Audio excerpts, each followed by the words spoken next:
तूही हे आशिकी भागाट. चंद्र. परेश खुर्चीतून उठून उभा राहतो आणि हॉटेलमधील सर्वजण त्याच्याकडे बघायला लागतात. पर्या खाली बस, बस खाली. परेश पुन्हा हळू आवाजात विचारतो, चंद्र हवाय तुला कोमलसाठी? हो.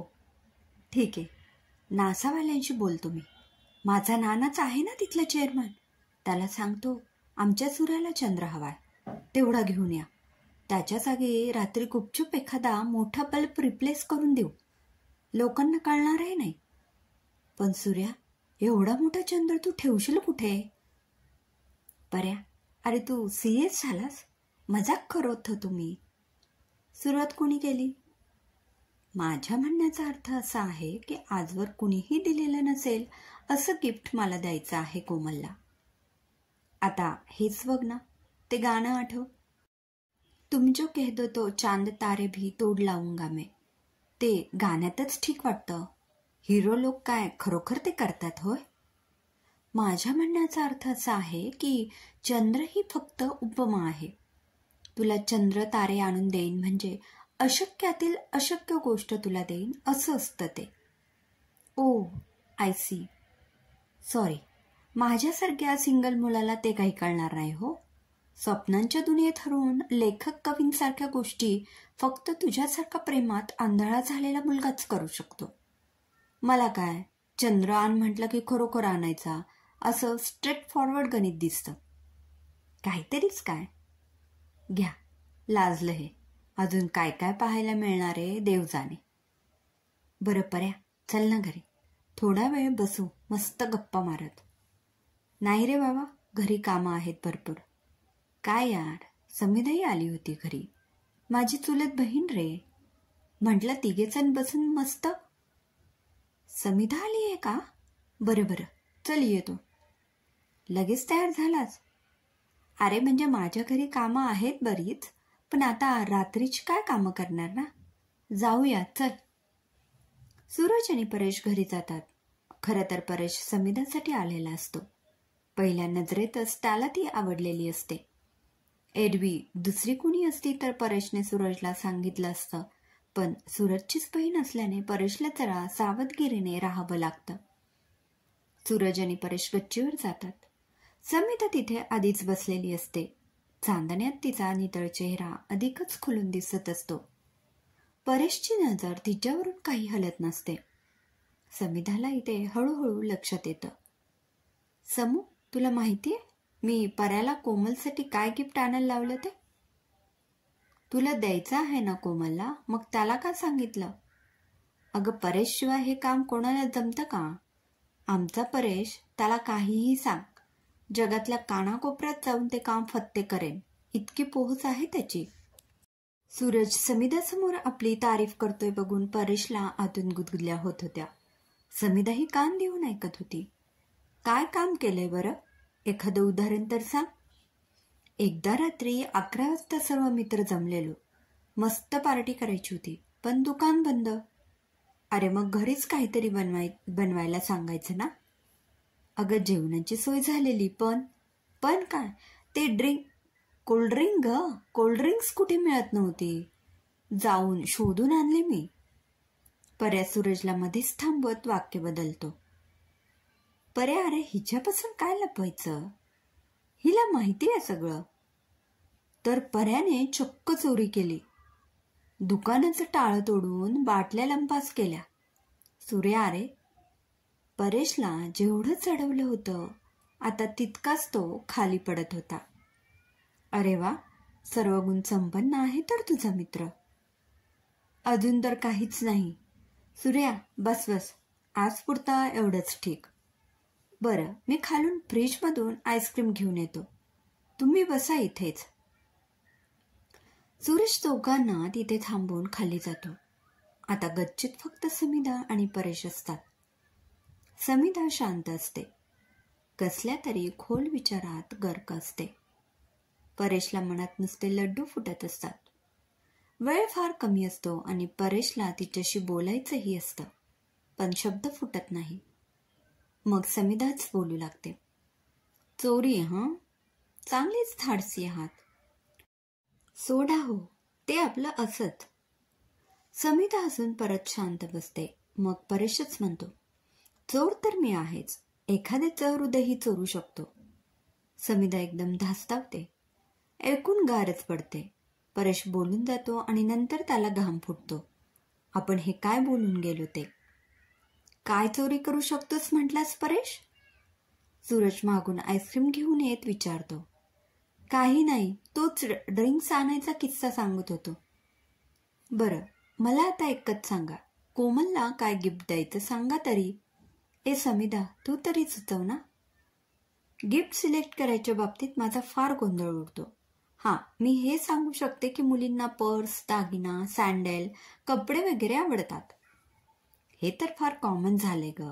मला काहीतरी भन्नाट द्यायचं आहे. खूप वेळ विचार विमर्श चालतो, पण काहीही निष्पन्न होत नाही. व्हॅलेंटाईन डेला अजून 2 दिवस बाकी असतात.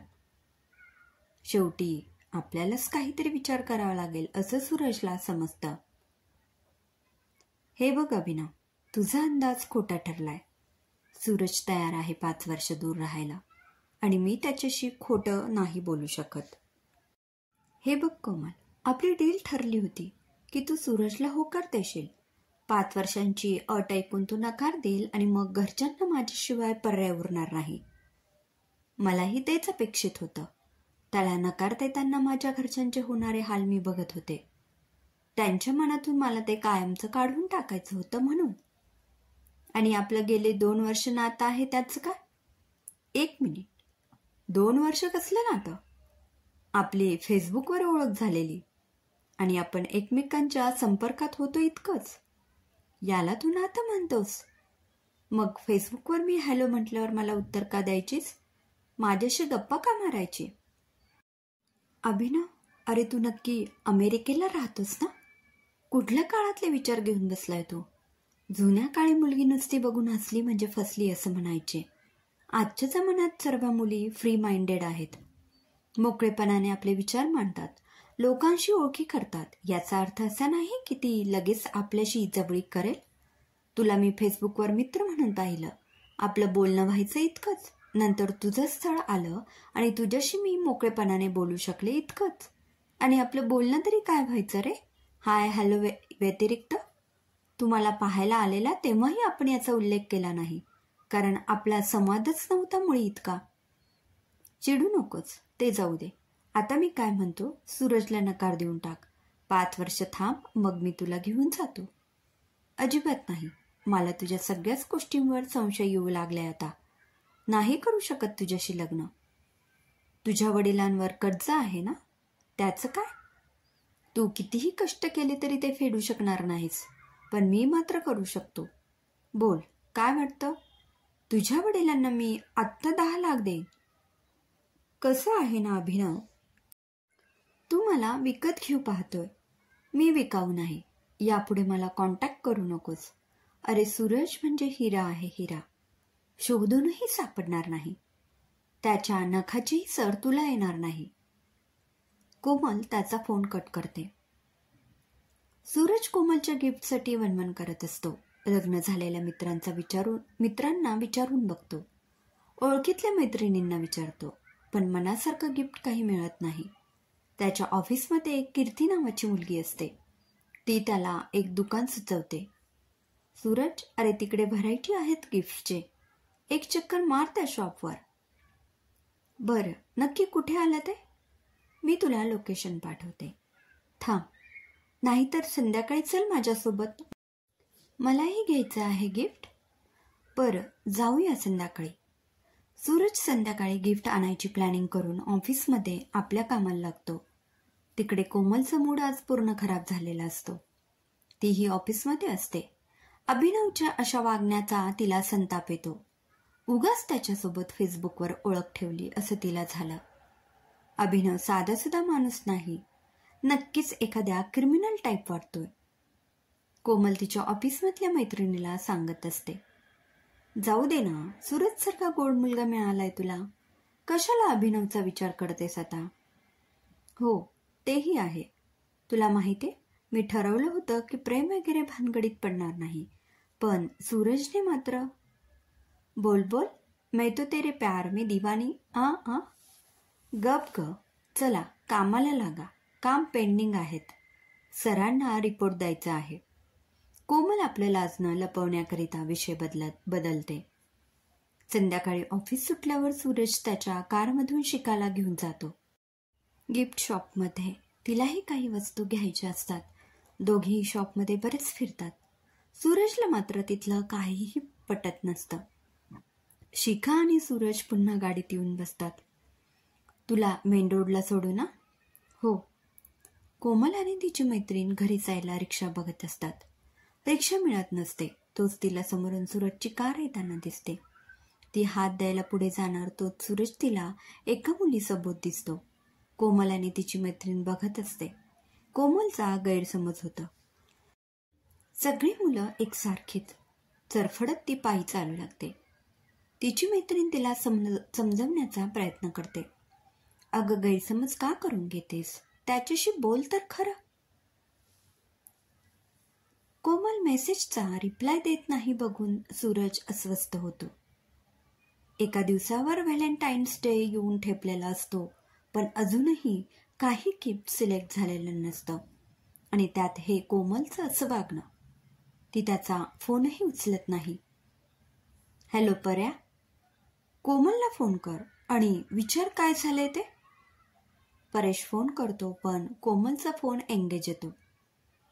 सूर्या एंगेज येतोय नंतर करतो. तिच्या मैत्रिणीचा नंबर पाठवतो. तिला करून बघ. ऑफिसमध्येच असतील दोघी. परेश शिखाला फोन लावतो. हॅलो कोण? हॅलो मी परेश, कोमलच्या होणाऱ्या नवऱ्याचा मित्र. अच्छा बोला. कोमल कुठे आहे? फोन उचलत नाही ती. ती ॲक्च्युली एका महत्त्वाच्या कॉलवर आहे. शेजारून कोमलचा आवाज येत असतो. परेश तो आवाज नीट ऐकण्याचा प्रयत्न करतो. धमकी देतोय मला? काय समजतोस तू स्वतःला? माझ्या वडिलांना बर्बाद करशील? हिम्मत असेल तर समोर ये. तुला एकदा नकार दिलेला कळत नाही का? शिखा फोन ठेवून देते. परेशच्या लक्षात येतं की कोमल कुठल्या तरी संकटात आहे ते. अभिनव खरोखर एक गुन्हेगार प्रवृत्तीचा असतो. कोमल आणि तिच्या वडिलांनी दिलेला नकार त्याच्या जिव्हारी बसतो. त्याचा सूड घेण्याच्या प्रयत्नात तो असतो. सूर्या, कोमल कुठल्या तरी संकटात आहे. काय? एकतर कोमल बोलत नाहीये. त्यात तिला कुठलं संकट आहे हे समजायला मार्ग नाही. पर्या, आपले सोर्सेस लाव कामाला. दुसऱ्या दिवशी रविवार असल्याने कोमल आदल्या दिवशीच रात्रीच गावी जाते. सुट्टीच्या दिवशी ती घरीच जात असते. त्या दिवशी रात्री कोमलच्या वडिलांच्या शेतात काहीतरी गडबड चालू असते. 2 माणसं तोंड लपवून काहीतरी हालचाल करत असतात. ही माणसं दुसरी तिसरी कोणी नसून अभिनव आणि त्याचा एक सहकारी असतो. दादू, ह्या कॅन घे आणि सगळ्या शेतात ओतून दे. 4 कॅन आहेत. ओतून झालं की मी इकडून पेटून देतो. आपण बाजूला होऊ.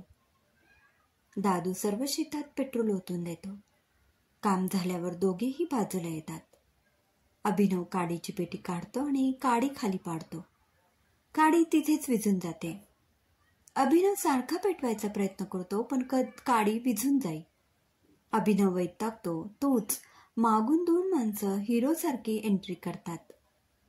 शेताला पाणी देऊन झालंय. यांना 2-2 रुपये देऊन टाक. क्रमशः. लेखिका संजना इंगळे. श्रोतेहो, कसा वाटला कथेचा हा भाग कमेंटमध्ये नक्की कळवा. पुन्हा भेटूया पुढील भागात.